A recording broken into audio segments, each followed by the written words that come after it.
warahmatullahi wabarakatuh. Kita buka majlis kita pada malam ini dengan memufurkan Al-Fatihah, selawat dan istighfar sebanyak 7 kali.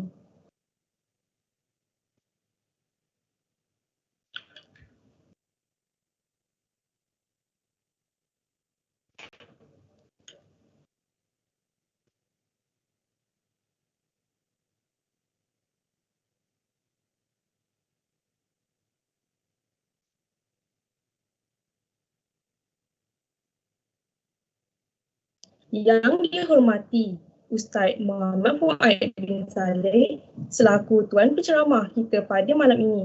Seterusnya, Sri Kandi guru yang dikasihi sekalian. Alhamdulillah, bersyukur kita kehadrat ilahi kerana dengan limpahan kurnianya Allah izinkan untuk kita bertemu pada hari ini dalam sebuah majlis ilmu, yakni bagi program Jalinan Orientasi Mahabbah dengan tajuk Kita Juara. Tujuan ceramah ini diadakan ialah bagi mendedahkan kepada sisi pendidik mengenai tujuan asal penciptaan manusia di muka bumi serta tanggungjawab yang perlu digalah sebagai seorang hamba serta khalifah.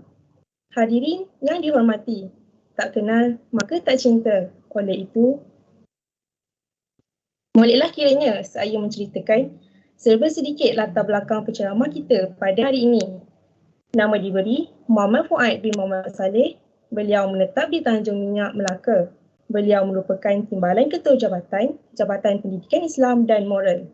Demikian tersebut merupakan serba sedikit latar belakang penceramah kita pada hari ini. Yang hebat sungguh perjalanan hidupnya. Tanpa melengahkan masa, majlis kini menjemput Al-Fadil Ustaz Muhammad Fuad bin Muhammad Saleh untuk menyampaikan perkongsian beliau. Majlis mempersilakan. Bismillahirrahmanirrahim. Boleh dengar tak suara Ustaz? Ya? Boleh Ustaz. Boleh Ustaz. Baik. Assalamualaikum warahmatullahi wabarakatuh. Alhamdulillah wassalatu wassalamu ala Rasulillah wa ala alihi wa ashabihi wa man walah wa ba'd. Subhanaka la ilma lana illa ma 'allamtana innaka antal alimul hakim. Wa qala rabbi shrah li sadri wa yassir li amri wahlul 'uqdatam min lisani yafqahu qawli. Rabbi shrah li sadri wa yassir li amri wahlul 'uqdatam min lisani yafqahu qawli. Rabbi shrah li sadri wa yassir li amri wahlul 'uqdatam min lisani yafqahu qawli. Alhamdulillah wassalatu wassalamu ala Rasulillah wa ala alihi wa ashabihi wa man walah wa ba'd. Terima kasih kepada saudari pengacara majlis. Seterusnya barisan penjagaan kuasa yang menguruskan program Jalinan Orientasi Mahabbah kita pada kali ini, pada tahun ini, tahun 2021 ini. Seterusnya anak-anak yang dirahmati oleh Allah Subhanahu wa ta'ala, pertama-tamanya untuk kesekian kalinya sama-sama kita panjat dan setinggi-tinggi kesyukuran kita kepada Allah Subhanahu wa ta'ala, kesyukuran yang tidak terhingga atas segala nikmat yang diberikan oleh Allah Subhanahu wa ta'ala kepada kita hingga kita pada ketika dan juga saat ini berada di tempat yang boleh kita katakan sebagai tempat yang mulia. Walaupun anak-anak ni kat rumah masing-masing kan, okay? Tapi tempat yang mulia maksudnya tempat yang diadakan satu majlis yang namanya majlis ilmu Allah Subhanahu wa ta'ala, yang dalam hadis Nabi SAW yang agak panjang hadis tu kan, Nabi kata apa? Farta'u, bila kamu jumpa raudun min riyadil jannah, ya, taman daripada taman-taman syurga Allah Ta'ala, maka pergi kamu ke tempat tersebut. Maka para sahabat pun bertanya kepada Nabi SAW, apa tu tempat-tempat apa tu taman-taman syurga tu, hai Rasulullah? Maka Nabi SAW berkata ialah majlis ilmu Allah Subhanahu wa ta'ala. Dan pada malam ini alhamdulillah kita dipilih oleh Allah Subhanahu wa ta'ala untuk berada di dalam raudun min riyadil jannah, taman daripada taman-taman syurga Allah Subhanahu wa ta'ala. Anak-anak yang dirahmati oleh Allah Subhanahu wa ta'ala, saya minta maaf pada malam ini atas sempat nak prepare slide, okay, untuk tajuk kita juara. Okay, tajuk ni pun dah menggerunkan juga okey. Tak apalah, kita santai-santai aja malam ni. Cuma Ustaz ni kalau biasa kalau Ustaz cakap ni kan, Ustaz akan tanya soalan. Okay. Soal kita ramai ni malam ni. Okey. Bila nak tanya soalan ni, nanti Ustaz cuba tengok dah siapa-siapa yang agak-agak mata dia macam tak apa nak buka tu kan. Jadi Ustaz akan tanyalah kepada mereka-mereka yang mata dia tak nampak tu. Okey. Okey, baik. Anak-anak yang dirahmati oleh Allah Subhanahu Wa Taala. Bila kita sebut kita ni juara, okey. Kita juara, maka setiap juara kan, setiap juara orang selain daripada tengok juaranya tu, kehebatannya tu, kita kata apa tu, kemantapan dia dan juga sebagainya, maka orang akan kaji latar belakang kan. Contoh apa? Contoh kalau kat Malaysia ni siapa juara? Sukan ke siapa-siapa lah kan, tak kira siapa. Contoh kalau ada sukan, kalau badminton tu contohnya siapa tu, Datuk Lee Chong Wei contoh kan, tu juara kan, juara contoh lah kan. Orang tak tengok kejuaraannya saja, tapi orang tak latar belakang macam mana dia boleh jadi juara tu kan. Dia punya training, dia punya kesungguhan dan juga sebagainya. Maka bila kita sebut, Ustaz dapat tajuk tu pun kita juara ni pun, okay, maka wajarlah ataupun bukan wajar, atau wajiblah untuk kita mengkaji dan meneliti latar belakang kita. Okay. Dan bila kita nak kaji dan meneliti latar belakang kita, maka tidak boleh tidak kita mesti tengok asal usul kejadian manusia. Okay. Dengan sebab itu, bila kita nak sebut asal usul kejadian manusia ni, biasa kita akan kaitkan dengan ayat yang paling masyhur lah, itulah surah Al-Alaq kan. Iqra bismi rabbikal ladzi khalaq, khalaqal insana min 'alaq. Okay, itu contoh lah. Tapi pada malam ni saya nak bawa kita semua menelusuri dan juga meneliti surah yang memang nama surah tu pun nama manusia. Apanya surah Surah nama manusia tu surah apa? Seorang boleh jawab? Saya nak tanyakan ramai pula. Surah apa? Surah An-Nas. Surah An-Nas. Okey, tu nama manusia. Okey, lain daripada nama tu? Itulah ada satu dah lagi. Surah apa? Maryam. Surah Maryam. Okey, surah Maryam pun nama orang. Okey, lagi surah Al-Insan, masya-Allah. Okey, surah Al-Insan ya. Kita ni manusia kan? Manusia ni insan ni nasiah, lupa dan juga sebagainya. Jadi bila kita sebut surah Insan, maka dalam surah ini, sebab apa dinamakan surah Insan? Sebab di dalam surah ni ada perkataan insan kan. Ayat pertama ada, ayat kedua pun ada yang biasa kita baca kan. Biasa kita baca. Ustaz tak pastilah kalau orang perempuan, kalau orang lelaki ni kalau dia biasa baca kalau jadi imam kan, solat subuh hari Jumaat contohlah kan. Kalau jadi imam, kalau jadi makmum pun dia biasa dengan imam baca kan. Itu kalau solat berjemaah lah, kalau seorang-seorang tak tahulah kan. Okey. Sampai ada kes dulu kan, Ustaz tak pasti tahun lepas ke apa kan, yang tersebar dekat dalam media sosial. Makcik tu dia kata satu hari dia pergi solat subuh. Ya, solat subuh kat satu masjid ni. Dia kata pelik sangat masjid ni. Tak pernah seumur hidup dia solat subuh macam tu. Okay, dia pergi solat subuh, dia kata okey, solat subuh rakaat pertama tu memang baca Al-Fatihah, kemudian baca surah. Okey. Baca surah, kemudian sampai satu tempat tu dia terus sujud. Kan tak ada rukuk. Imam Allahu Akbar terus sujud. Macam tu dah pelik dah kan. Ni mazhab apa kan? Okey. Lepas sujud, kemudian sujud sekali, kemudian bangun balik. Sujud sekali bangun balik, bangun tu kemudian sambung lagi bacaan, barulah apa tu? Rukuk, i'tidal, sujud macam biasa, bangkit rakaat kedua macam biasa. Dia kata tak pernah lagi seumur hidup dia, tak tahulah makcik tu dah umur berapa tahun mungkin lebih muda daripada Ustaz ke lebih berusia daripada Ustaz tak pastilah kan. Dia pun tak sebut berapa umur dia. Maka dia pun rasa pelik sangat kan dengan perlakuan imam di dalam solat tu, solat subuh tu. Okey, dan dia lagi pelik, dia kata tak ada orang tegur pula imam tu. Okey. Jadi anak-anak rasa siapa yang salah? Imam tu salah ke makcik tu yang tak apa jelas tentang solat subuh tu? Makcik tu yang tak apa jelas. Dan kita tak boleh salahkan makcik tu sebab makcik ni seorang perempuan kan. Orang perempuan ni tidak disunat muakkadahkan untuk solat berjemaah di tempat azan dilaungkan. Itu tak ada masalah kan. Jadi orang perempuan ni dia boleh solat dekat rumah pun tak boleh jadikan alasan. Okey, solat dekat rumah tu memang betul kan. Tapi solat di awal waktu kan, bukan apa tu layan sinetron dulu ke layan apa sekarang tengah hebat petang-petang sekarang ni apa cerita apa benda tu kan. Usah tak tahu lah kan. macam-macam cerita kan, dulu Korea, Indo lah macam-macam dan bukan alasan untuk kita menyebabkan solat. Okay? Masuk waktu terus solat di awal waktu. Tuntutannya sama kepada orang lelaki dan juga perempuan, cuma orang perempuan tidak dituntut untuk solat berjemaah di masjid. Mungkinlah makcik tu dia tak pernah mungkin dia solat berjemaah di masjid waktu subuh mungkin, tapi mungkin masjid tu tak baca surah alif lam tanzil kan, alif lam tanzil tu ataupun alif lam sajadah tu kan, alif lam mim sajadah tu tak baca, jadi dia tak dapatlah mengetahui tentang keadaan tersebut. Okey, jadi kenapa imam baca surah Al-Insan pada hari Jumaat kan?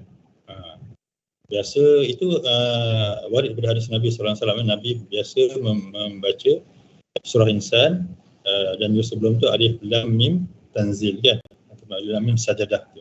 Okay. Kenapa? Sebab dalam hadis Nabi sallallahu alaihi wasallam ini kita cerita tentang permulaan penciptaan manusia. Okay.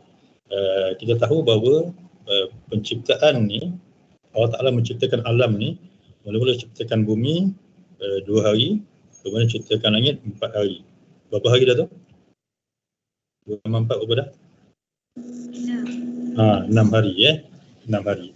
Kemudian pada hari yang ke-7 Allah Ta'ala menciptakan manusia dan penciptaan tersebut pada hari Jumaat. Okey. Dengan sebab tu bersempena dengan penciptaan manusia pada hari Jumaat, maka Nabi SAW baca surah Sajadah rakaat pertama dan juga surah Hal Ata 'alal Insan, surah Insan ni pada rakaat yang kedua bersempena dengan penciptaan manusia pada hari Jumaat. Anak-anak yang dirahmati Allah Subhanahu Wa Taala. Okey. Ini penciptaan manusia. Maka kita balik kepada surah Insan tadi kan. Okey, ayat yang pertama biasa kita dengar kan. Okey, ayat yang kedua ini fokus kita ayat yang kedua.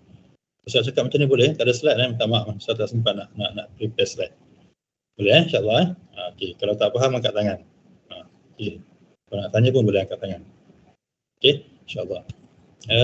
Jadi yang kedua tu inna khalaqnal insana min nutfah amsyajin nabtali waja'alnahu sami'an basira. Sesungguhnya kami telah pun mengatur penciptaan manusia ini daripada nutfah. Nutfah tu apa?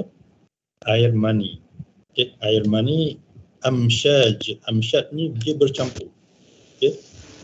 Air mani lelaki dan juga telur wanita tu dia bercampur. Okey, bukan itu saja, nabtali, okey, yang telah kami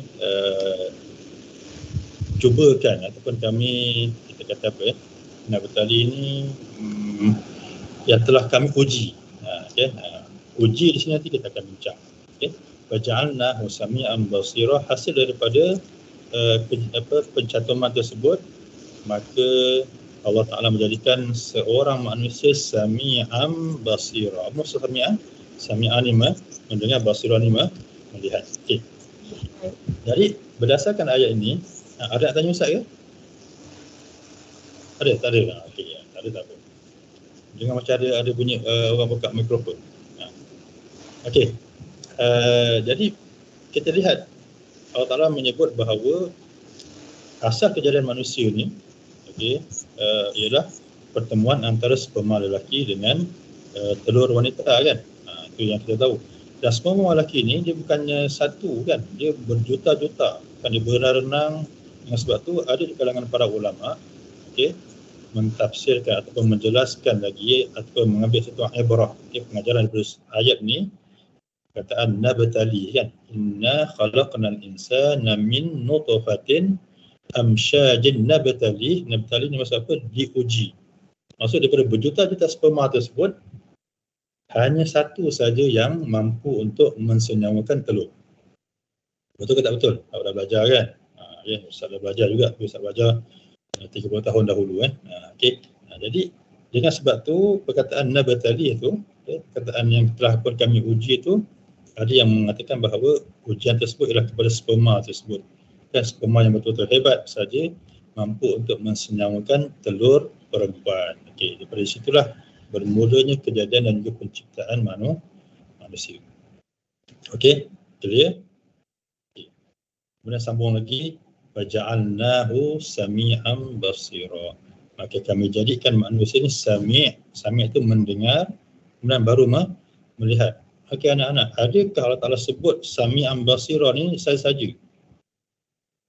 Ada tak faedah dia? Ada tak sebab dia? Ada kan? Okey, sebab apa? Sebab biasa kita dengar kan, di antara adab-adab, di antara perkara yang perlu dipelihara oleh ibu semasa mengandungkan kandungan. Apa dia? Ni bakal-bakal ibu depan ustaz ni. Bakal-bakal umi, bakal-bakal apa? Umi lagi apa? Ibu lagi. Mak tu jarang lah apa lagi? Apa-apalah Okey. Gelaran-gelaran tu. Ni bakal-bakal semua ni. Apa yang biasa kita dengar? Ibu ketika mana mengandungkan anak kena jaga apa? Jaga mata, jaga mata, lidah. jaga apa lagi? Lidah tu. Jaga mulut tu. Okey. Mulut tu jangan cepat sangat. Okey. Mulut tu jangan cepat sangat. Dah tu bukan saja jaga mulut tapi digalakkan untuk baca surah-surah tertentu kan waktu mengandung, betul tak? Kan? Surah apa? Surah Yusuf, kan ada surah-surah lain kan? Surah Yusuf tu panjang kan?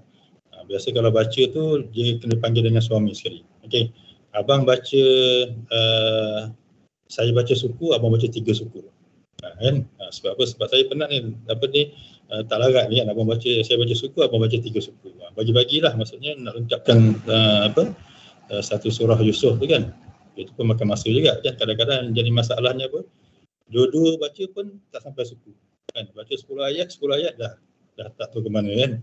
Okey, jadi kenapa Islam ajar supaya ibu jaga mulut, jaga percakapan, jaga perkataan. Okey, digalakkan baca Al-Quran, pendengarkan bunyi perkara-perkara yang baik. Yang paling baik adalah Al-Quran. Kenapa? Sebab kan kita pun maklum bahawa dalam kajian mengatakan bahawa bayi dalam kandungan dia nampak tak?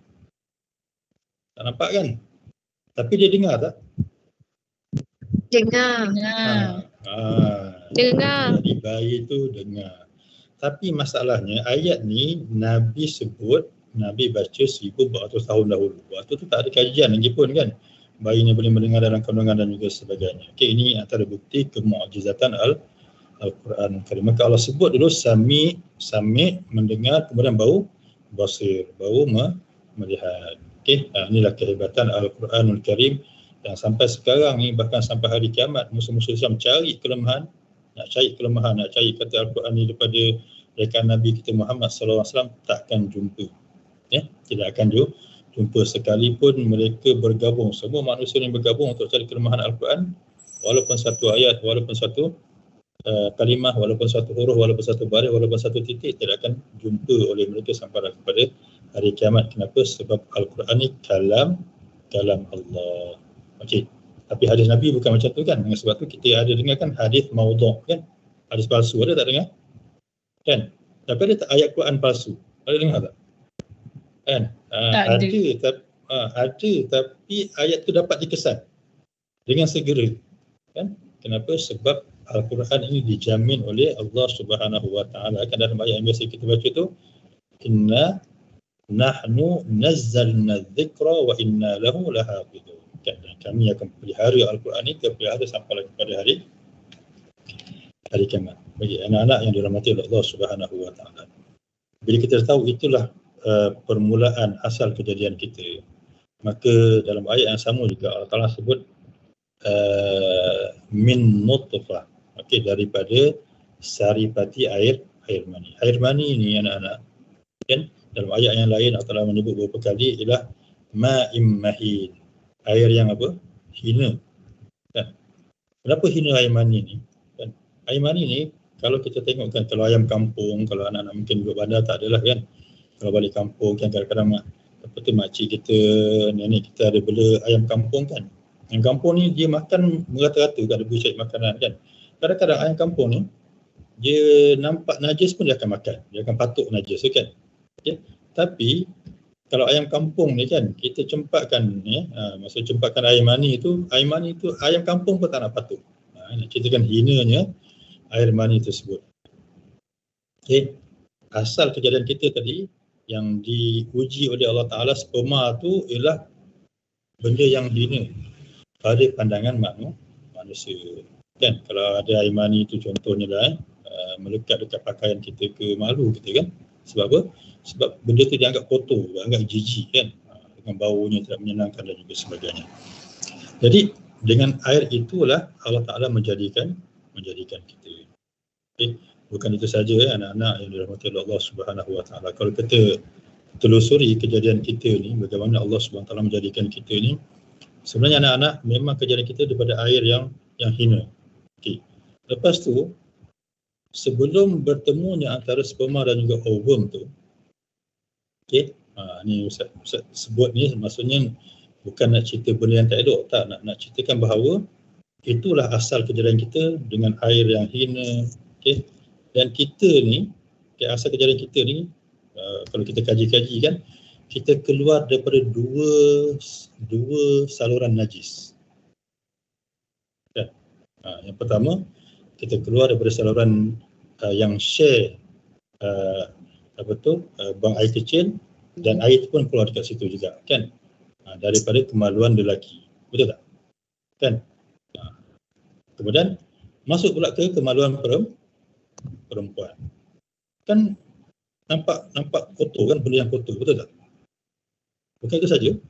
Okey, itu ketika mana nak mula kejadian. Waktu kita nak lahir pula, kita keluar daripada kemaluan seorang perempuan. Kan? Apa gambarannya anak-anak? Gambaran ni nak tunjukkan kepada kita bahawa kita ni bukan apa-apa pun. Kita ni bukan siapa-siapa pun. Kita ni, asal kejadian kita ni, binatang pun tak pandang kita. Kan? Bahkan kita ni keluar daripada dua saluran yang share dengan saluran najis. Okay? Betul tak betul Ustaz sebut ni? Kan? Ini perkara yang realiti yang berlaku.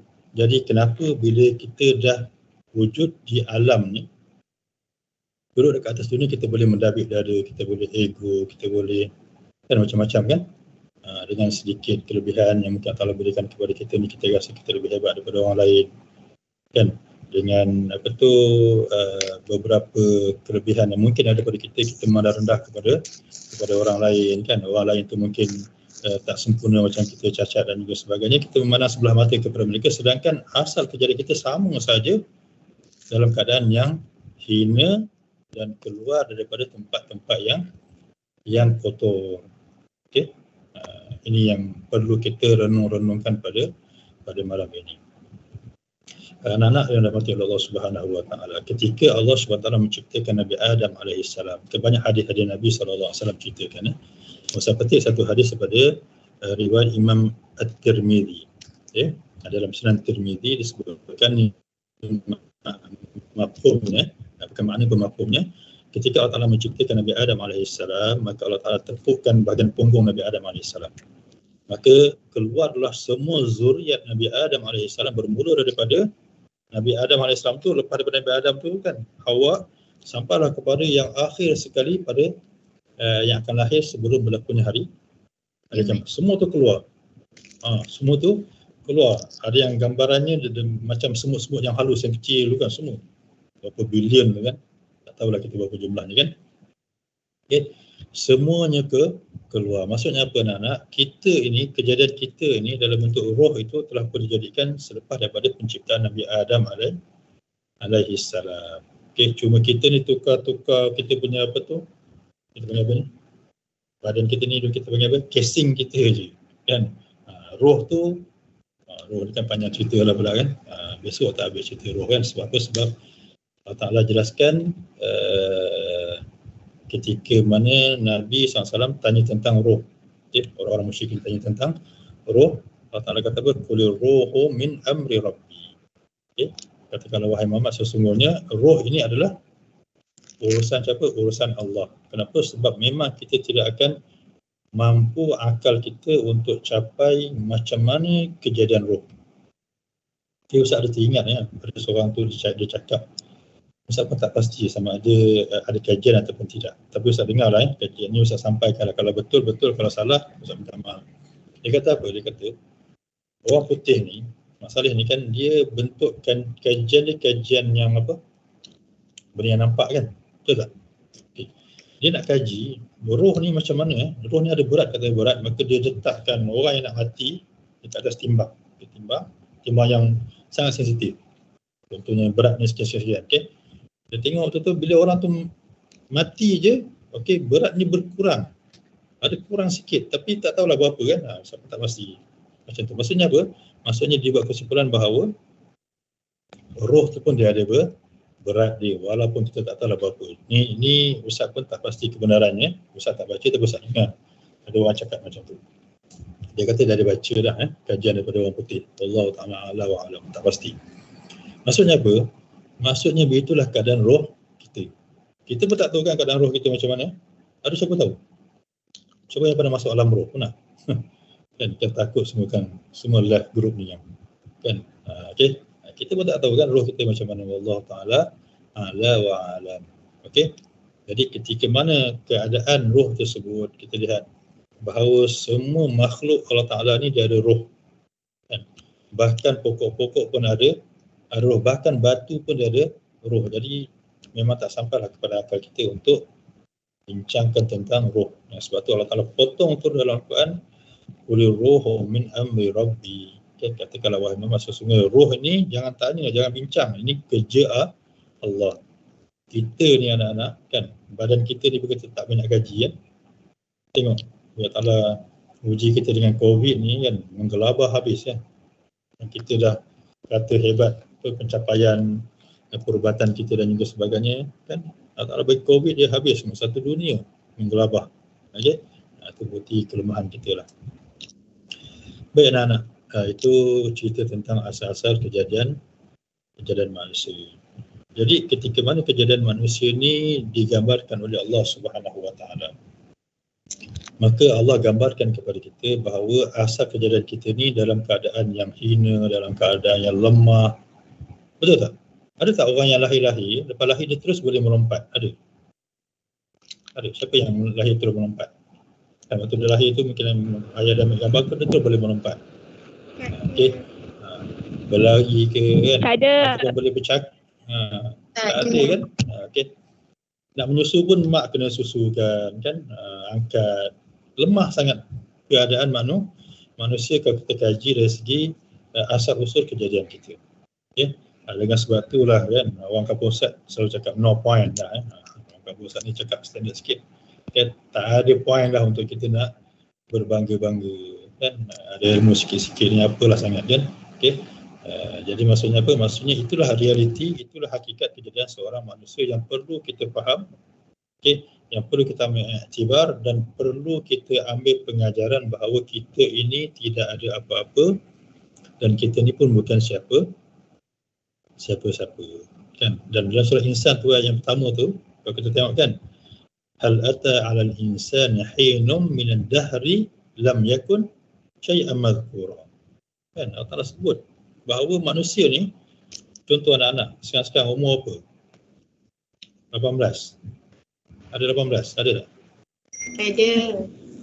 18. Ada yang umur 19 ada kan? Ada 18, 19, ada yang 20 kan? Jadi Ustaz nak tanya, kalau yang 20 tahun tu, okay, sekarang 20 tahun, sebelum daripada ni 20 tahun, 21 tahun lepas, awak ada tak? Kalau umur 20? Tak ada kan? Okey, kalau umur 19, 20 tahun lalu, awak kat mana? Tak ada kan? Kalau umur 18, 19 tahun yang lepas, awak kat mana? Tak ada. Kan? Dengan sebab Allah Ta'ala sebut, hal ata 'alal insani hinum minad dahri lam yakun syai'an madhkura. Yang umur 18 tahun tu, 20 tahun lalu, tak ada pun orang sebut nama awak. Kan? Mak ayah awak pun tak tahu. Mungkin mak ayah awak baru kahwin dan dia tak tahu. Kan? Siapa yang akan lahir, lelaki ke perempuan, tak tahu. Kan? Dengan sebab tu, apa sangatlah kita yang nak kita bangga-banggakan, yang nak kita rasa kita ni hebat, nak rasa kita ni kuat. Sedangkan 20 tahun lalu, kita tak pernah disebut langsung pun. Tak ada sejarah kita pun kan. Okey. Jadi dengan sebab tu, surah Insan sebenarnya kalau kita kaji, dia banyak sangat manfaatnya. Dengan sebab tu namanya insan, dia sangat-sangat bertepatan dengan kejadian manusia itu sendiri. Okay. InsyaAllah lah kalau ada masa nanti kita boleh bincang surah Insan ya. Memang sangat-sangat bermanfaat. Kalau kita nak punya tafsir ni, satu ayat tu mungkin tak tahulah, yang biasa-biasa pun mungkin sejam pun tak habis kan kita bincang. Ni sampai pendek-pendek je lah. Baik, itu asal kejadian manusia. Okey, mungkin awak pun terfikir, Ustaz, tajuk kita hari ni apa? Apa tajuk kita hari ni? Kita juara. Ustaz ni dah keluar daripada tajuk ni. Ustaz ni dah terkeluar daripada topik ni kan. Ustaz cerita kita juara, tiba-tiba Ustaz cerita asal kejadian kita ni hina, lemah, tak ada apa-apa, tak disebut dan juga sebagainya. Macam mana nak jadi juara Ustaz? Okey. Jadi ketika Allah Subhanahu Wa Taala ceritakan kepada kita perihal keadaan kita daripada awal kejadian, tiba-tiba dalam satu surah yang biasa kita baca, kan, surah At-Tin nama dia kan, biasa kan kita baca kan, Wat-Tin wa Zaitun lagi, wa Turi Sinin lagi, wa hadzal baladil amin. Apa lagi? Laqad khalaqnal insana fi ahsani taqwim. Kan sesungguhnya kami telah pun menjadikan manusia fi ahsani taqwim, dalam penciptaan yang paling sempurna, paling hebat, paling cantik. Tadi cerita yang buruk-buruk kan. Maka Allah Ta'ala katakan apa? Walaupun jadi daripada air mani yang hina, yang lemah, lahir dalam keadaan lemah dan juga sebagainya, tak pernah disebut kan, keluar daripada 2 saluran najis dan juga sebagainya. 2 kali kita keluar daripada saluran najis yang share dengan najis. Tapi Allah Ta'ala nak ceritakan kepada kita bahawa semua itu telah pun diatur oleh Allah Subhanahu Wa Taala, yang menunjukkan kekuasaan Allah Subhanahu Wa Taala daripada selemah-lemah makhluk, selemah-lemah benda, jadikan kita sebagai ahsan at-taqwim. Kejadian yang paling sempurna, yang paling cantik, yang paling indah. Ada orang tanya, Ustaz, malaikat pun kalah ke? Ya, malaikat pun kalah. Apa buktinya? Apa buktinya? Buktinya dalam peristiwa Isra' dan juga Mi'raj Nabi sallallahu alaihi wasallam kan, ketika mana sampai ke satu tempat yang mana Nabi sallallahu alaihi wasallam hendak bertemu dengan Allah. Pada ketika itu malaikat Jibril alaihissalam tidak boleh lalu tempat tu kan, betul tak? Lain semua boleh kan, boleh dengan Nabi sampai ke tempat tersebut, maka malaikat Jibril alaihissalam tidak boleh masuk. Maka mereka kata apa, aku tak boleh masuk, kalau aku masuk aku akan terbakar. Maka itu antara bukti bahawa manusia ini, Nabi itu manusia kan, insan ini memiliki darajat yang lebih mulia daripada malaikat. Okey, boleh? Okey, baik. Itu antara bukti lah. Ada juga perkara lain yang tak sempat kita bincangkan di sini. Baik. Ketika mana Allah Ta'ala sebut ahsanut taqwim, maka dalam satu penafsiran yang diberikan oleh Imam Al-Qurtubi, dia kata apa? Dia kata satu hari, ini kisah berlaku pada pemerintahan Islam dahulu. Saya lupa apa nama khalifah tu. Ada seorang lelaki ni, nama dia Musa bin Isa. Dia lelaki ni, dia sangat sayang kepada isteri dia. Sayang sangat-sangat. Memang sayang betul-betul lah. Tapi satu hari dia buat satu perkara pelik yang dia menyesal seumur hidup. Apa dia? Dia kata, isteri ni seorang perempuan yang cantik. Orang perempuan yang memang dia kalau bab kecantikan ni kan, dia sanggup bergolok bergadai untuk menjadikan dia tu cantik. Dan sini seorang yang cantik. Maka satu hari dia kata apa? Dia kata, wahai isteriku yang aku sayangi, sekiranya kecantikan engkau ini tidak lebih cantik. Mesti nak cakap sekiranya kecantikan tidak lebih cantik, ataupun engkau ni tak cantik. Macam mana? Engkau ni susah nak cakap perkataan dia. Engkau ni macam mana? Kecantikan engkau ni tak dapat kecantikan engkau ni tak dapat menandingi kecantikan bulan purnama. Maka engkau aku ceraikan.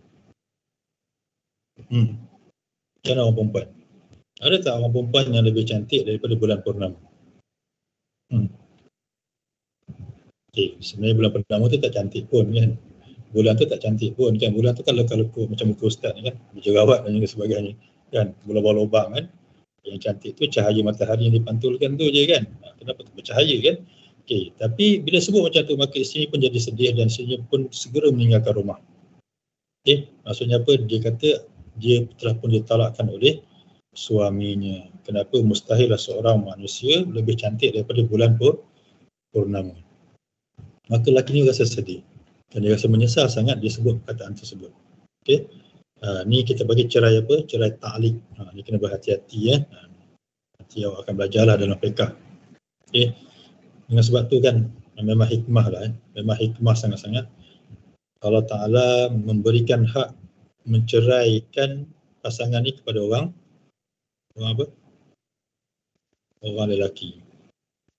Kalau orang perempuan dah akan diberikan hak untuk menceraikan pasangan, saya tak pastilah suami itu berapa kali sehari kena cerai. Mungkin lah sebab orang perempuan ni kadang-kadang dia cakap dulu baru dia fikir. Saya tak tahulah, masing-masing boleh tanya diri masing-masing ya. Jadi perkara ni diangkat ke khalifah.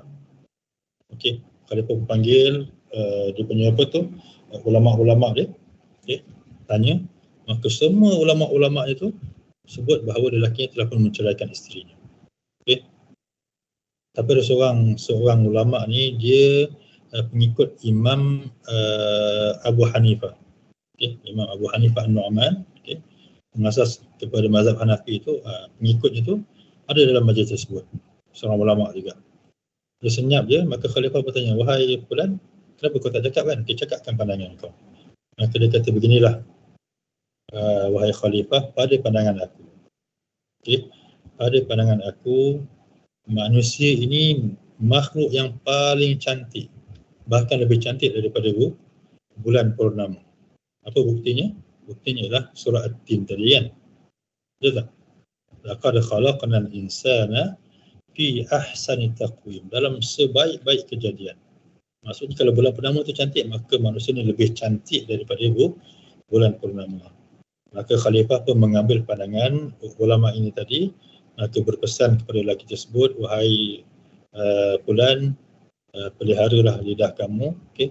Kembalilah kamu kepada isteri kamu dan jaga isteri kamu ni dengan penjagaan yang paling baik, yang paling sempurna." Kan?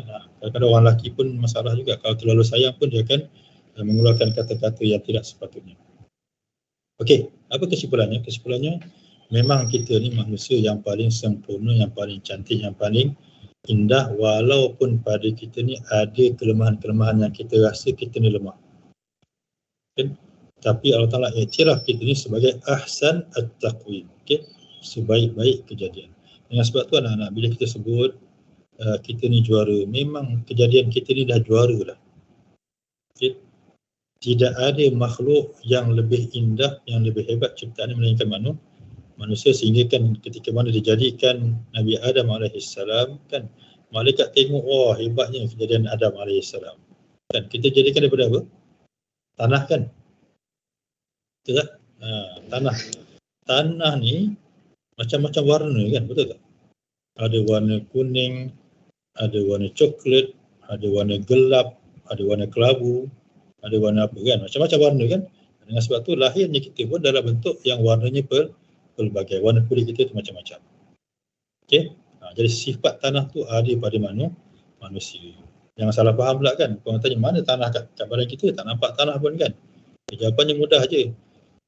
Awak biasa orang buat roti pakai apa? Pakai tepung kan? Betul tak? Dah jadi roti canai tu, dah bakar roti canai tu, dah masak semua kan? Mana tepungnya? Kalau roti canai tu nampak lagi tak? Tepung yang putih tu nampak lagi? Tak nampak dah kan? Macam tu juga manusia, maksudnya dijadikan daripada unsur-unsur tanah. Okey, kulit berbeza. Kemudian sifat-sifat manusia itu pun berbeza. Kan ada yang lembut macam tanah tadi kan. Ada tanah liat yang elastik kan. Boleh apa? Boleh lentur. Kan ada orang tak boleh. Dia macam tanah yang keras. Apa tu? Tanah yang keras tu bila kita ketuk dia pecah. Ada orang yang macam tu kan. Yang cepat apa tu? Yang cepat sentak kan. Memang ada yang macam tu. Dia macam-macam. Jadi sifat-sifat tanah tu semua ada pada manusia. Dan ketika mana dijadikan manusia daripada unsur-unsur tanah itu, maka kita telah pun dijadikan dalam kejadian yang sesempurnanya oleh Allah Subhanahu wa taala. Tapi ketika ini anak-anak yang dirahmati oleh Allah Subhanahu wa taala, kejadian kita yang hebat, yang sempurna ni bukan nak tunjukkan kita ni lebih daripada makhluk lain, tak. Tapi nak tunjukkan apa? Nak tunjukkan kehebatan Allah Subhanahu wa taala. Daripada air mani yang tidak dipandang oleh binatang sekalipun itu dijadikan penciptaan yang begitu hebat oleh Allah Taala, dan juga diberikan bekal, akal fikiran yang sempurna, dan juga diutuskan para nabi dan juga para rasul untuk membawa syariat. Dan akhirnya dengan semua yang ada kesempurnaan ini, kejadian yang cantik, kejadian yang indah dan juga sebagainya, akal fikiran yang waras yang boleh digunakan, orang kita tak termasuk, kemudian diutuskan para nabi dan juga para rasul untuk menunjukkan ke arah jalan yang diridai oleh Allah Subhanahu wa taala. Maka pada ketika itu lengkaplah, completelah set untuk menjadikan kita ini sebagai juara.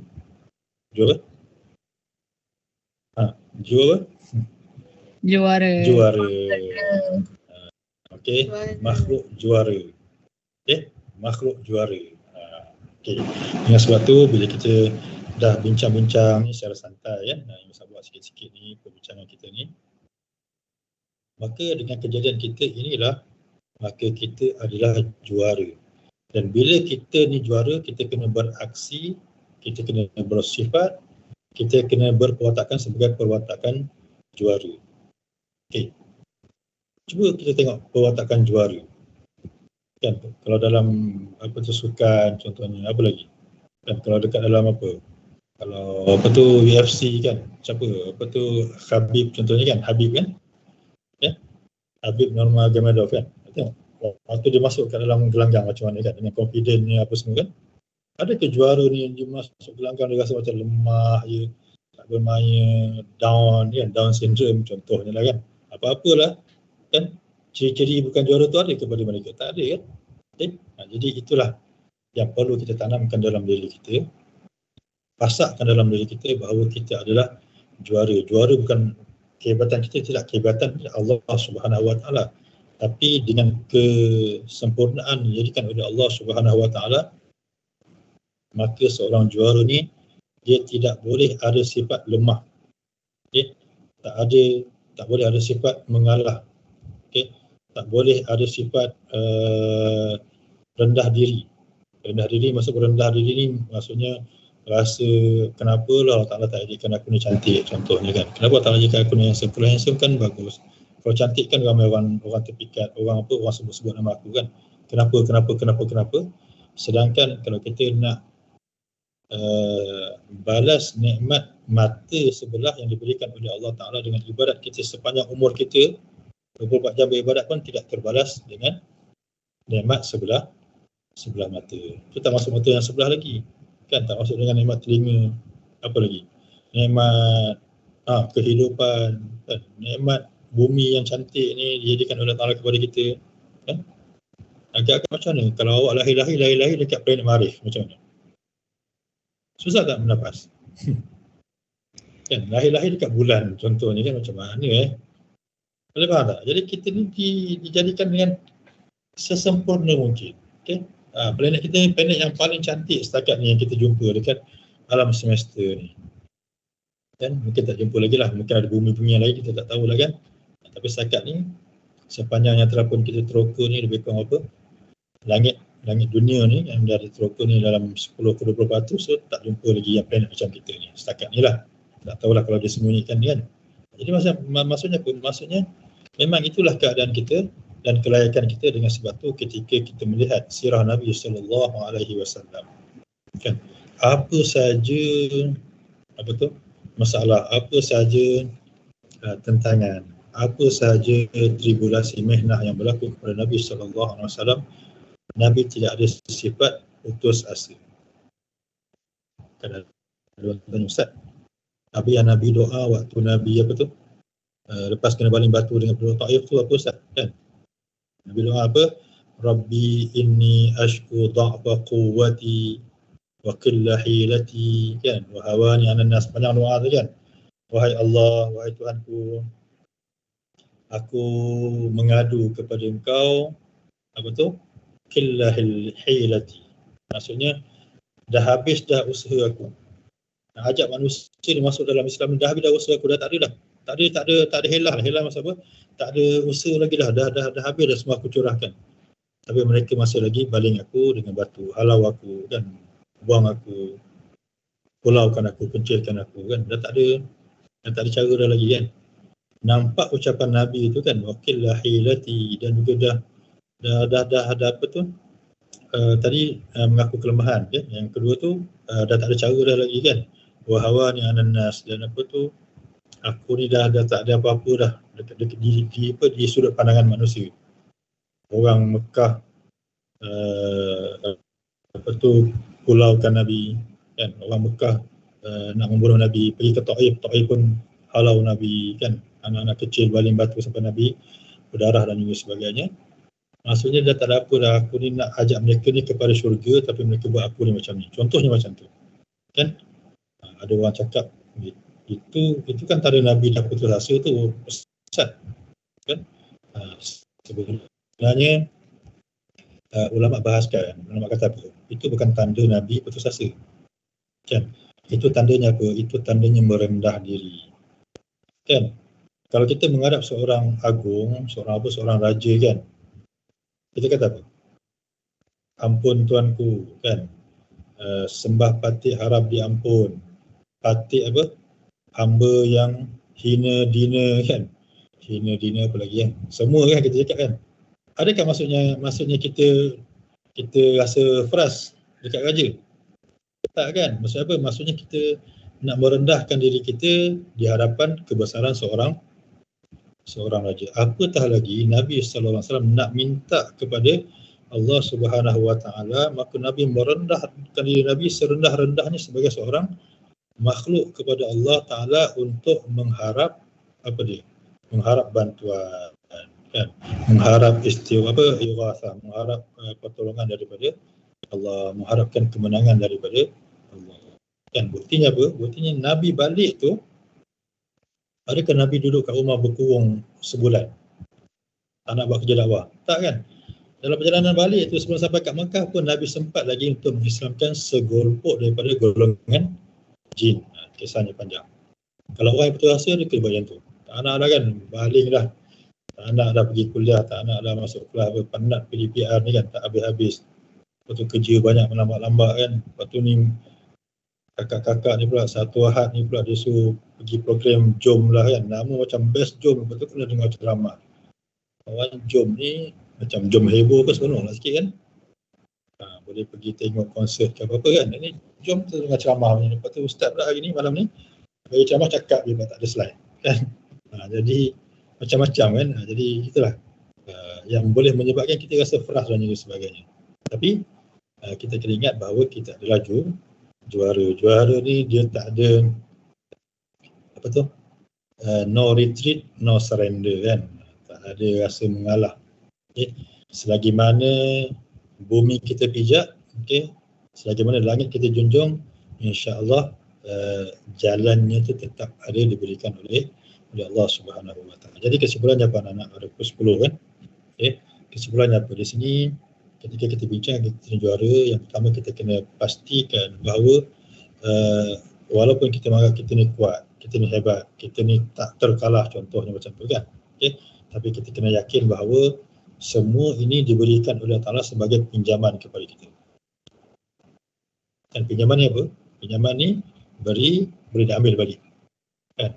Macam anak-anak ni mungkin di peringkat kemuncak kan, umur 20-an, 30-an kan, itu maksudnya peringkat kemuncak kehidupan. Okay. Kalau macam Ustaz ni dia dah mula menurun kan, ada punya graf tu dah mula menurun, maka kita kena yakin bahawa setiap apa yang diberikan oleh Allah Ta'ala tu akan diambil balik. Sebab apa? Sebab kita bukanlah pemilik mutlak kan. Dengan sebab tu kita tak boleh cederakan badan kita ni kan. Tangan kita ni, kita boleh kan nak tiba-tiba kita ambil pisau toreh tangan kita? Boleh? Tak boleh kan. Sebab bukan tangan kita pun, kita ni diberi pinjam je kan. Kalau kita tahu tu, kita akan tanya, kenapa kau tahu tu? Tangan kau tu aku yang buat tu kan. Kita tanya balik tu. Okay. Kalau kita ni pemilik mutlak tangan kita ni, maka kita tidak akan dipersoalkan. Jadi kita bukan kita pinjam je. Bila kita pinjam, kita kena jaga barang yang dipinjamkan oleh Allah Ta'ala dengan penjagaan yang paling sempurna.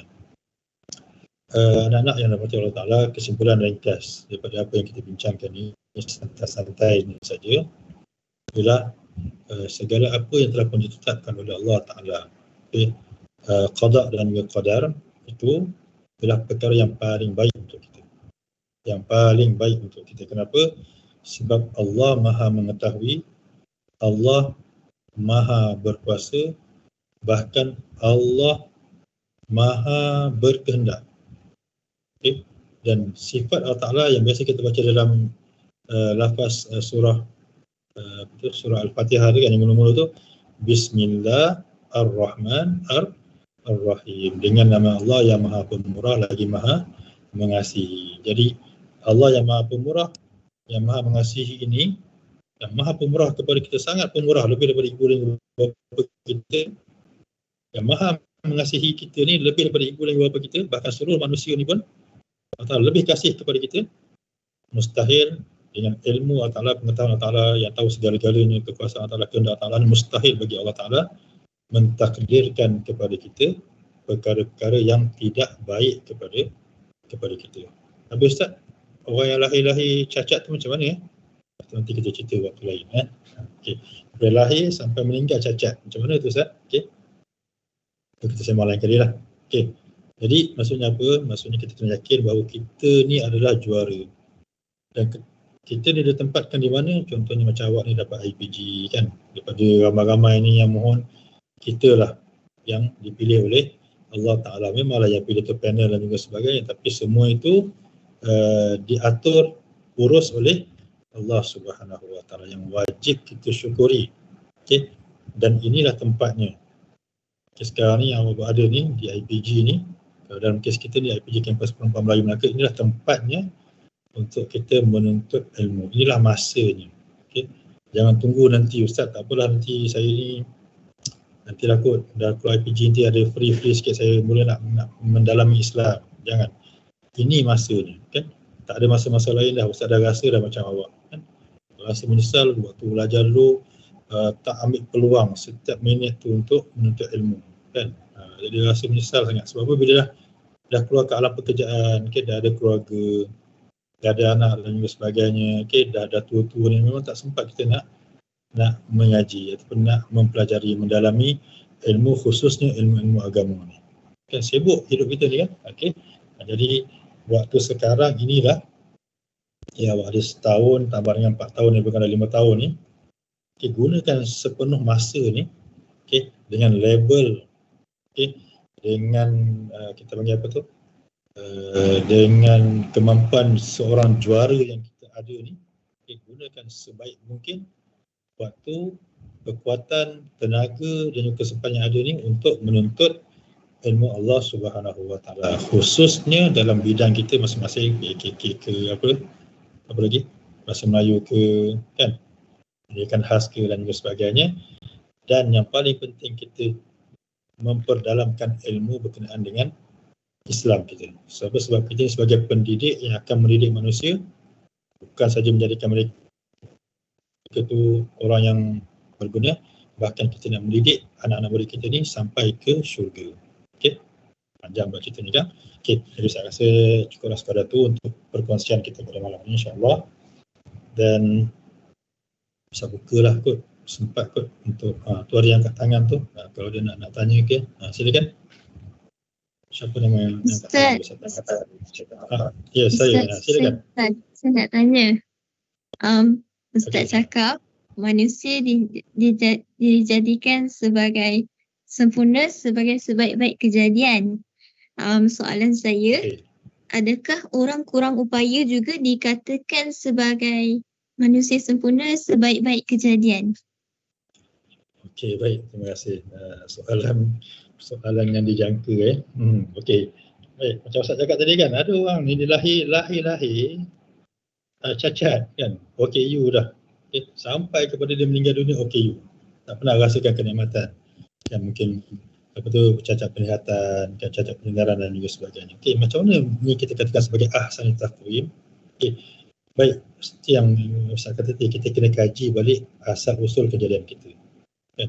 Daripada sperma tu, bayangkan sperma yang tak ada apa-apa tu kan, tiba-tiba boleh jadi, kalau dalam Al-Quran tu kan, apa tu, mula-mula jadikan apa, nutfah kan, kemudian mudghah kan, alaqah, mudghah kan, idhama, fakasawna al-idhama lahma. Tulang tu dibalut pula dengan apa, tulang kat dalam kan, apa yang dibalut ni, dengan daging, dengan kulit kan, dengan bulu roma dan juga sebagainya. Itulah kejadian yang sempurna kan, walaupun nanti ada yang diuji oleh Allah Ta'ala dengan cacat pendengaran, cacat penglihatan. Maksudnya kejadian tu dah sempurna dah. Mungkin ada yang tak cukup tangan, tak cukup kaki dan juga sebagainya. Tapi bila kita kaji balik daripada asal usul kejadian kita, maka memang confirm, memang itulah kejadian yang paling sempurna. Okey, bayangkan daripada apa tu, satu sperma bertemu dengan satu ovum kan, telur tu boleh pecah, boleh ni kan. Siapa yang mengaturkan tu? Kan, sperma tu dia boleh bergenang tu, siapa yang ajar dia tu? Okey, kat dalam ni Ustaz nak tanya, siapa yang pandai bergenang? Ada kan yang pandai bergenang? Okey, Ustaz nak tanya, dia pandai bergenang daripada lahir-lahir pandai bergenang ke? Tak kan, dia kena belajar dulu kan. Sperma tu macam mana dia boleh bergenang? Kan? Boleh faham tak? Maksudnya apa? Maksudnya kejadian bila kita kaji satu-satu, Masya Allah, memang itu kejadian Allah yang maha hebat. Kekuasaan Allah yang sangat luar biasa yang tidak boleh kita fikirkan sampai puja-puja. Okey, dengan sebab tu bila kita bincangkan kejadian yang paling baik, kita kena kaji pada asal usul kejadian. Cumanya bila dah lahir tu nanti dalam keadaan kekurangan, kecacatan, apa lagi, ada yang lebih sana, ada yang kurang sini dan juga sebagainya, itu kita anggapkan sebagai dugaan. Kan, sebab apa? Sebab bila kita nak masuk ke dalam syurga Allah Subhanahu Wa Taala, tempat yang paling best, tempat yang paling baik kan, macam kita nak masuk IPG pun banyak tapisan kan. Awak dulu kena apa? Kena ujian bertulis, tak bertulis kan, apa? Kena ada apa, temu duga kan, betul tak? Kan kena lari, kan sabar dia muntah-muntah dan sebagainya tu kan. Itu pun dah macam-macam kan. Bayangkan nak masuk ke dalam syurga Allah Subhanahu Wa Taala. Macam tadi, contohnya seorang tu lahir dalam keadaan OKU kan, dan dia meninggal dalam keadaan OKU, tak pernah rasakan nikmat pendengaran, penglihatan dan juga sebagainya, tapi dia redha itu adalah pemberian Allah untuk menguji tahap keimanan dia. Bukankah dia layak untuk menduduki syurga Allah Subhanahu Wa Taala? Kan? Betul tak? Okay. Jadi dengan sebab tu, segala apa ujian ni kita anggap sebagai kecil. Kenapa? Sebab orang kat dunia ni ada tak yang hidup sampai 200 tahun? Tak ada kan? 1 tahun pun dah lama dah kan? Dah tak larat dah. 1 tahun lebih sikit macam tu. Tapi syurga berapa lama nak? Syurga? Selama-lamanya. Abadal abidin. Selama-lamanya. Tak tahulah berapa juta tahun. Berapa bilion tahun. Selama-lamanya. Kan? Jatuh pula naik dalam syurga, Masya Allah kan? Tak sempat nak cerita pada malam ni kan? Boleh faham tak? Maksudnya dengan semua yang kita bincangkan ni, maka memang membuktikan kepada kita bahawa manusia adalah ahsanit taqwim. Kejadian Allah yang paling sempurna. Malaikat hebat malaikat kan? Tapi malaikat tidak diuji dengan apa? Nafsu syahwat kan? Malaikat tidak diuji dengan syurga dan juga neraka kan? Tapi kita ni macam tu. Boleh faham InsyaAllah boleh terjawab tak soalan tu? Boleh Ustaz. Terima kasih. Okey, baik. Okey, ada lagi nak tanya ke? Dah 10 suku dah kita ni. Nak tanya boleh? Kok satu soalan lagi ke? Silakan. Ustaz tak nampak ni awak ramai-ramai ni. Kalau nak tanya boleh buka mikrofon terus tanya. Sila. Assalamualaikum Ustaz. Ustaz boleh dengar tak suara saya? Waalaikumsalam. Silakan. Okey, saya nak tanya. Macam mana Allah boleh angkat manusia menjadi khalifah sedangkan malaikat tu beribadah sepanjang ini Boleh dengar tak Ustaz? Oh, okey, baik. Terima kasih. Okey, sebab malaikat kan makhluk Allah kan. Okey. Kenapa Allah Taala pilih manusia? Dan ini dalam dialog surah Al-Baqarah kan. Wa idh qala rabbuka lil malaikati inni ja'ilun fil ardi khalifah. Allah kata apa? Allah kata pada malaikat, aku nak jadikan dekat bumi ni khalifah. Khalifah tu ada pelbagai perbahasan. Kita tak nak cerita kat sini. Jadi malaikat komplain, ataj'alu fiha man yufsidu fiha. Okey, wahai Allah, wahai Tuhan kami, kau nak jadikan dekat bumi ni orang yang melakukan kerosakan ke atas muka bumi ni ke? Okey. Nanti ada orang tanya, macam mana malaikat tahu Ustaz ada melakukan kerosakan sedangkan manusia belum diciptakan lagi? Kita perbahasan yang lain, banyak ceritanya. Okey. Jadi bila macam tu, kenapa Allah tak jadikan malaikat ni sebagai khalifah atas muka bumi? Okey, Allah jadikan manusia kan dalam ayat yang lain kan, inna aradna al-amanata 'ala as-samawati wal ardi wal jibal kan, fa abaina an yahmilnaha wa ashfaqna minha wa hamalaha al-insan.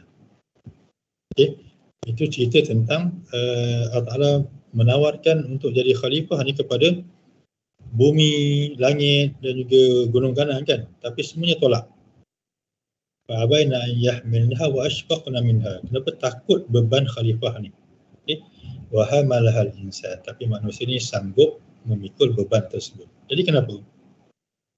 Sebabnya yang pertama memang tak dapat lagi, itulah kehendak Allah Subhanahu Wa Taala. Allah ni yang Maha Pencipta, Maha menjadikan sesuatu. Jadi terpulang pada Allah lah, Allah nak jadikan apa-apa kan. Okey, kita tak boleh mempersoalkan Allah kan dalam ayat Al-Quran kan. Kita tak boleh mempersoalkan Allah, itu jawapan dah contoh. Okey. Yang kedua, memang antara tujuan penciptaan bumi ni sesuai untuk manusia. Betul tak? Kalau malaikat takbir bumi, ada faedah tak malaikat takbir bumi? Bolehkah malaikat makan buah durian? Boleh. Boleh tak malaikat berenang dekat air terjun? Tak boleh. Tak. Boleh tak malaikat pakai mutiara dekat laut? Tak kan? boleh. Nampak tak Jadi Tak boleh. no point. Okey, no point lah untuk mereka yang tak boleh menggunakan sesuatu dekat atas bumi ni untuk jadi khalifah. Okay, jadi siapa yang menjadi sesuai jadi khalifah? Kita lah manusia yang diciptakan oleh Allah Ta'ala sesuai untuk jadi khalifah. Kenapa? Sebab memang bumi ini diciptakan untuk manusia kan. Allah Ta'ala dah jadikan bumi ini untuk kita gunakan segala-galanya secara percuma. Tapi Allah Ta'ala ingatkan kepada kita, zaharal fasadu fil bahri wal bahr bima kasabat aydin nas. Terjadinya fenomena kerosakan di atas muka bumi ni, fil bahri wal bahri, di atas darat juga di dalam laut ni, bima kasabat aydin nas, atas perbuatan tangan-tangan manusia. Jadi memang bumi ni sesuai untuk kita. Dan sebab tu Allah Ta'ala ciptakan manusia yang bermula daripada Nabi Adam AS ini untuk memakmurkan bumi dan menjadi khalifah di atas muka bumi dan tadbir bumi, menguruskan khazanah-khazanah bumi ini, dan semuanya kita gunakan secara percuma. Dan antara pesan, gunakan baik-baik kan. Kalau gunakan secara membazir akan dibalas kan. Gunakan secara tidak sepatutnya akan diazab di dalam neraka dan juga sebagainya. Okey, sebab itu memang itulah di antara hikmah dijadikan manusia ni sebagai sebagai khalifah di atas muka bumi ni untuk mentadbir dan menguruskan dunia. Okey, tapi apa jadi sekarang ni? Macam-macam kan, kita dengan COVID ni dan sebagainya. Okey, jadi harap bolehlah sikit menjawab. Panjang lagi tu jawapannya tadi, aku tak sempat pula kan. Okey, boleh insyaAllah jawapan yang ringkas tu. Okey, boleh Ustaz, terima kasih. Okey, baik. Okey, kita ni dah habis masa kot. Ya, ada tanya ke? Ada soalan dekat chat, saya bacakan Ustaz, saya nak tanya, bagaimanakah cara untuk didik diri kita terima qada dan qadar yang telah ditetapkan dan redha dengan ujian daripada Allah? Okey, Allah Akbar. Ni qada ni satu perbahasan yang panjang kan. Biasa kita sebut qadar kan. Sebenarnya kita sebut qadar dulu baru sebut qada kan. Dia qadar tu ialah ketentuan, qada tu ialah pelaksanaan kepada ketentuan tersebut. Jadi anak-anak yang dirahmati oleh Allah Subhanahu Wa Taala, Ustaz cakap ni pun Ustaz pun takut kan. Sebab apa? Sebab Ustaz sendiri pun ketika diuji, ketika dicuba oleh Allah Taala, kadang-kadang kita pun kadang-kadang macam menyalahkan kan. Macam menyalahkan takdir kan. Macam menyalahkan ketentuan Allah Subhanahu Wa Taala. Contoh na'udzubillah, mungkin di kalangan kita ada diuji dengan COVID kan, ada keluarga yang hilang, meninggalkan kita dan sebagainya. Kadang-kadang kita tanya kan, mungkin kita dalam keadaan terdesak, tersepit, sedih dan sebagainya, kita kata kenapa kenapa kita je yang kena? Yang kita tengok dalam cerita kan, berita-berita mungkinlah ada juga di kalangan kita ni, Ustaz pun tak pasti. Kadang-kadang ayahnya, kemudian ibunya pula, kadang-kadang anaknya kan, anggota keluarga tu, beberapa orang tu hilang dalam sekelip mata. Macam mana kita nak berdepan dengan perkara ni? Okay.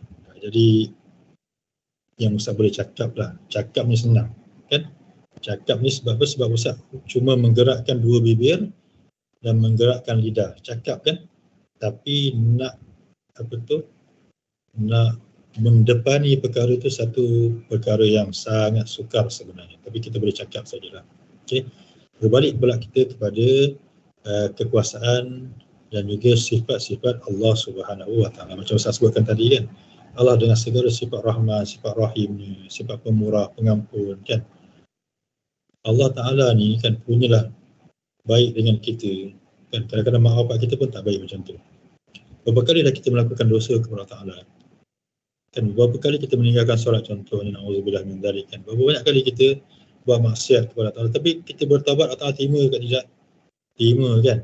Bahkan Allah ni menanti-nanti taubat daripada hamba-hambanya kan. Kalau kita agak contohlah kalau kita jadi Tuhan, memang kita tak pandanglah manusia ni kan, tak dengar cakap kan. Bahkan ada satu kisah nak sentuh kat sini. Sebab berapa kita ni pengurusi takut panjang pula masa. Berapa kita last kita ni? 10.5. 10.5, okey, insyaAllah. Ada satu kisah yang Ustaz dengar dalam Radio Aikim, Usrah Nurani tu, Ustaz Zul Ramli, dia cerita tu. Dia cerita seorang ni satu hari antara maghrib dengan isyak ni, imam lepas habis solat, imam akan masuk ke bilik imam lah kan. Ni dekat kamar mereka ke, kalau tak salah Ustaz, okey. Bila duduk kat bilik imam tu, tiba-tiba ada seorang lelaki ni, badan tegap sasa masuk pakai baju yang tak ada lengan tu kan. Masuk lengan tatu penuh dekat badan dia. Okey, masuk jumpa dengan imam, dia kata dengan imam, ajarkan aku untuk bersyahadah. Dia kata dengan imam. Okey, imam ni terkejutlah kan, betul ke kan, ke orang ni nak bunuh aku ke kan, muka samsing kan. Okey, badan tegap sasa dan sebagainya. Jadi imam tanya, betul ke nak masuk Islam? Betul. Apakah yang menyebabkan kau nak masuk Islam? Kan imam ni nak pastikan dulu supaya dia tak dalam keadaan ragu-ragu, bukan dalam keadaan terpedaya ke, ada orang paksa dan sebagainya. Maka dia ceritalah. Ustaz pendidikan cerita, dia bermimpi beberapa malam ada bunyi suara yang menakutkan, yang dia menyebabkan dia tak boleh tidur malam, yang meminta dia supaya memeluk agama Islam. Maka tu sebab dia datang. Dia kata, kalau malam ni aku tak pergi ni, tak jumpa engkau untuk peluk Islam ni, mungkin malam ni aku tak boleh tidur lagi. Tak tahan lah dengar suara tu. Dia ringkaskan cerita Maka imam pun macam biasa, rapatkan syahadah dan sebagainya, ada saksi dan sebagainya. Okay. Lepas tu imam minta dibersihkan badan dia, mandi dan sebagainya, okay, sebagai tanda penyucian dari segi fizikalnya pada memeluk agama Islam tu.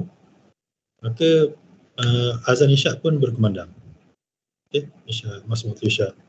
Jadi bila masuk waktu isyak ni, imam kata tak apalah, sebabkan awak ni baru peluk Islam, awak pun tak tahu nak solat macam mana, tapi disebabkan kita dah peluk Islam ni, kita kena solat, wajib solat. Maka solat dekat belakang saya, supaya awak boleh tengok pergerakan saya jangan boleh tiru pergerakan saya. Okey, orang tak apalah dengan pakai ajar dengan tattoo dan apa semua kan. Ajar berwuduk secara ringkas, kemudian solat. Okey. Waktu mula solat tu memanglah orang mula solat kan.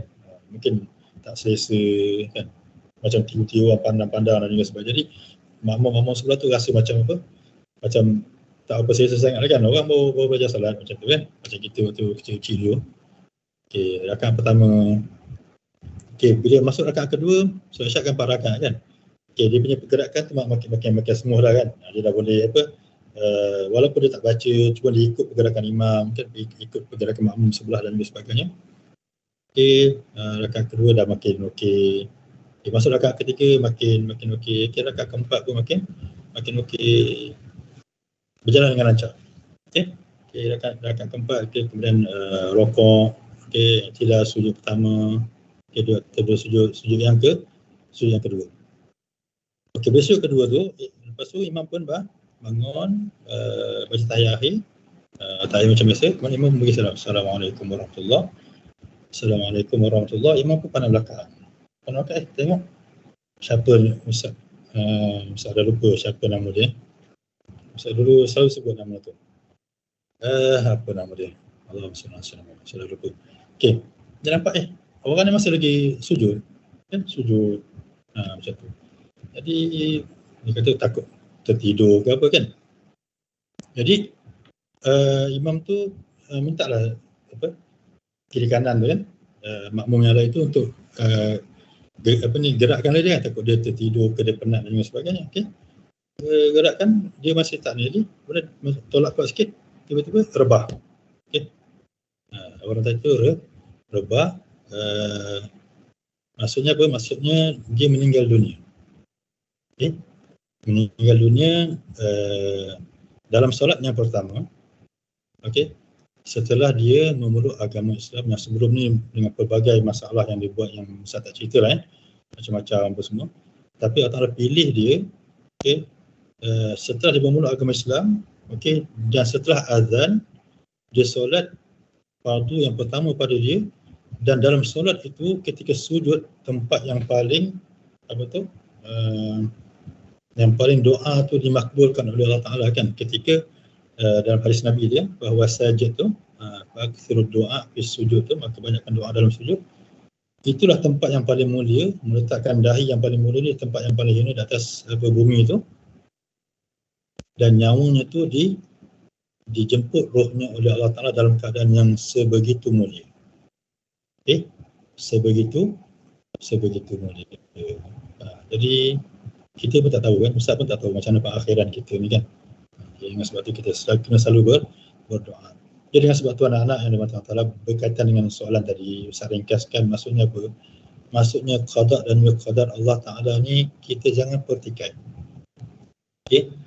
Kita jangan pertikai. Kerja kita apa? Kerja kita kena beriman dengan qada dan qadar. Beriman tu maksud apa? Percaya inilah ketentuan Allah Ta'ala, ini yang paling baik Allah tentukan kepada aku, dan aku wajib untuk beriman dan wajib untuk terima.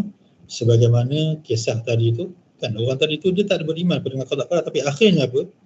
Akhirnya Allah pilih dia untuk bertemu dengan Allah Ta'ala dalam keadaan yang paling sempurna. Bahkan mungkin lebih sempurna lagi daripada imam yang mengislamkan dia tadi. Kan? Siapa tahu ini semua ketentuan Allah Subhanahu wa Ta'ala, yang mana apa? Yang mana kita kena yakin bahawa setiap yang kita lalui ini qada dan qadar Allah Ta'ala ni, kita tak tahu penghujung kita ni macam mana, tapi yang penting kita kena taat kepada perintah Allah, dan ketaatan kita itulah yang akan dinilai oleh Allah Ta'ala untuk masuk ke dalam syurga-Nya nanti.